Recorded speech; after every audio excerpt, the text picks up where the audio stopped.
Durga Singh. I hope everything is good at your end.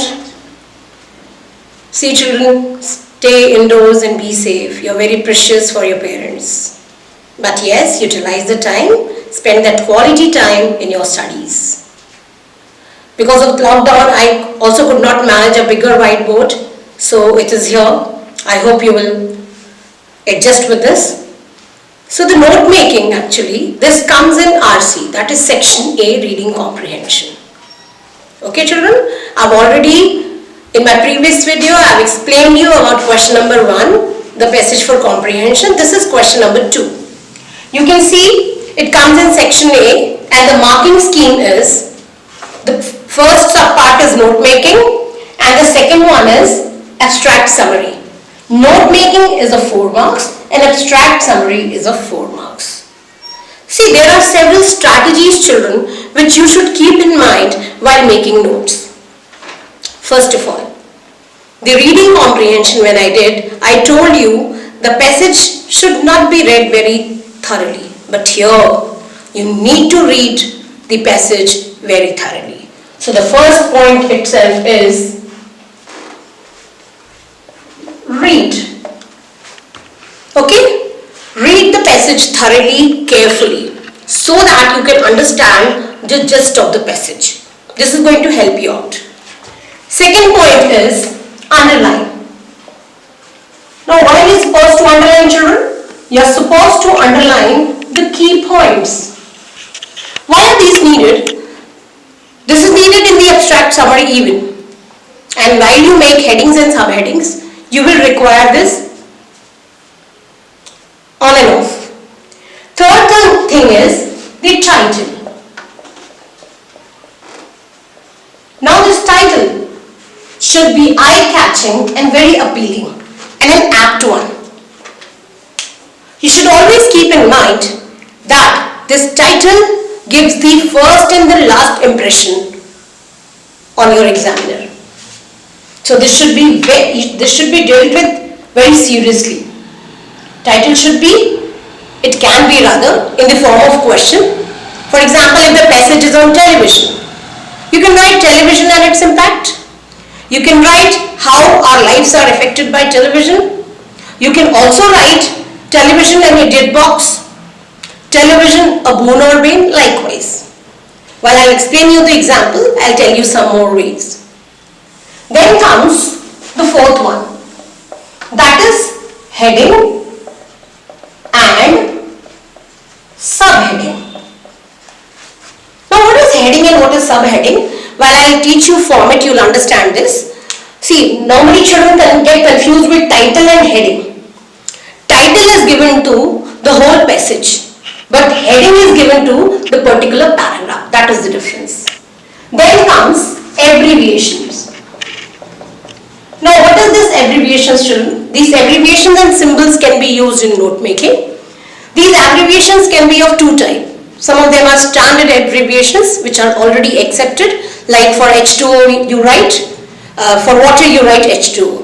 But for water I can also write W. That is my self-made abbreviation. Okay? So you can use this symbol and abbreviation.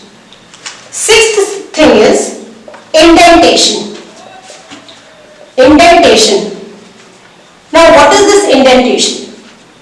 This indentation is the proper spacing and gap, proper spacing and gap between the margin. For example, this is your answer sheet. Okay?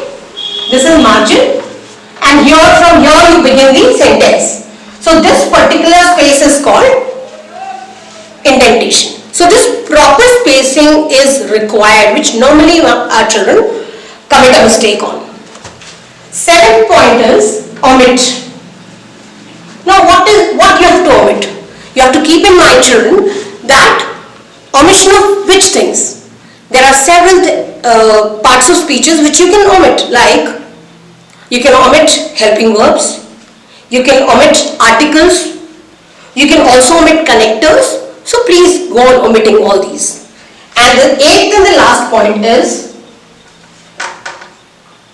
phrases. What does this phrases mean? I have seen my students committing a lot of mistake they write down whole sentence, which is not required. You're just supposed to write down phrases. Full sentences are not allowed. They sometimes note down the whole paragraph. That is not required at all. So now children, for format, let us move on to the next detailed clip. So we will begin with A, children, because I already told you that in this note making there are two subparts. One is note making and the other one is abstract summary. So we will discuss about the format of note making. Here is the format. You can see. One thing before I start, let me just remind you that children are in habit of using colorful sketch pens, or sometimes they don't even pay attention. So please use navy blue sketch only. To begin with, first of all, you read the passage carefully and thoroughly, think for a while and give a title. This is supposed to be written like this in the center of the page. At the top, title. Just two clues about title, children. Just keep in mind that there shouldn't be more than 4 to 5 words maximum. And secondly, please do write it in the beginning with pencil, because most of the children, they forget, and later on you can, if you want to change it, you can do it in ink.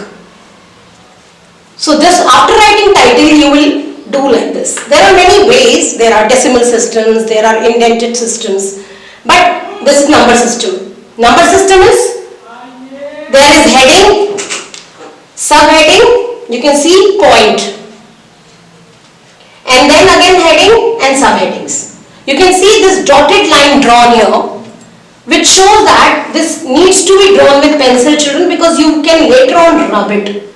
This will help you in indentation, like I told you in the strategies. This is the proper spacing which is needed to be done, which normally children don't do, and that is why the presentation is not neat and they don't score more.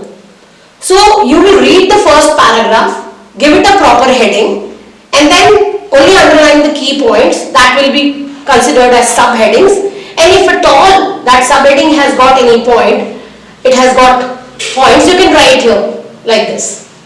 Then proceed to the next paragraph, give it another heading, and then subheading again and points and subpoints likewise. So this is the format.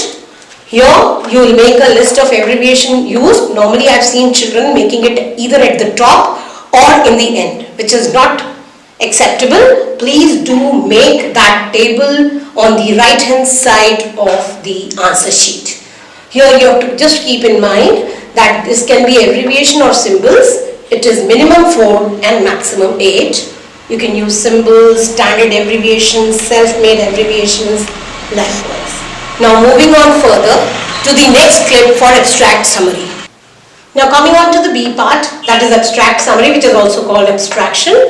Here children, you have to just keep in mind the word limit should not exceed 80 words, and then whatever notes you have made, you are just going to make use of all those headings and subheadings and just summarize it in form of sentences.